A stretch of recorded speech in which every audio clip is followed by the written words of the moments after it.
हवेलिया का तारीखी पुल जो अयूब पुल के नाम से मशहूर है, इसका इफ्तिताह 80 की दहाई में किया गया था,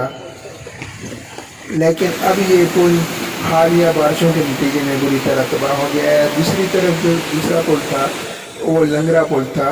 जो कि इससे कबल क्या पाकिस्तान से भी कबल ही उसे तामीर किया गया था और अंग्रेज़ दौर की ये यादगार थी, लेकिन वो भी 20 साल कबल दरियाबुर्द हो गया था और ये बुरी तरह तबाह और शिकस्ता होने के बाद उसे तकरीबन 15-20 साल कबल दोबारा तामीर कर दिया गया था। अब ये पुल भी अपनी उम्र शायद पूरी कर चुका है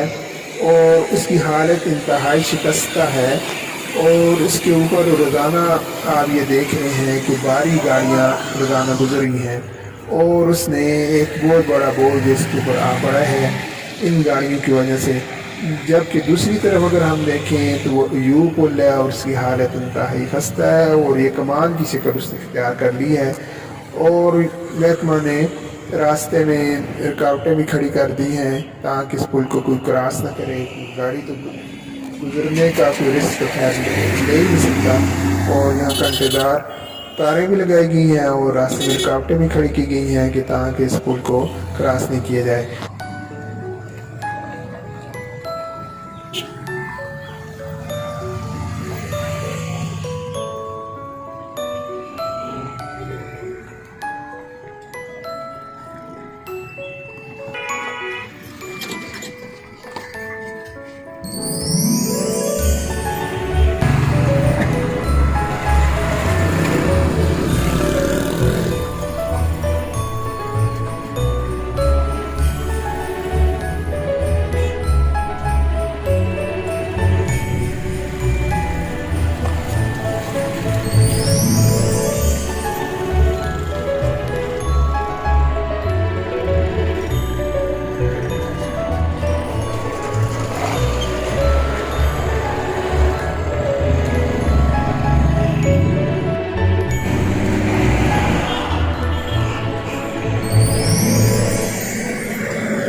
ज़रूरत इस बात की है कि यू पुल को हंगामी बुनियादों पर उसे तामीर किया जाए ताकि लोगों की मुश्किलात का इज़ाला हो सके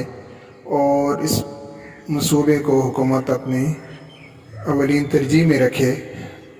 और इस वक्त का इंतज़ार न करे कि कल कहीं लंगरा पुल ही अगर ज़मीन बोस हो गया तो फिर हज़ारा का मुल्क के दीगर इलाकों से रब्ता GT रोड के ज़रिए बिल्कुल मुनक़ते हो जाएगा।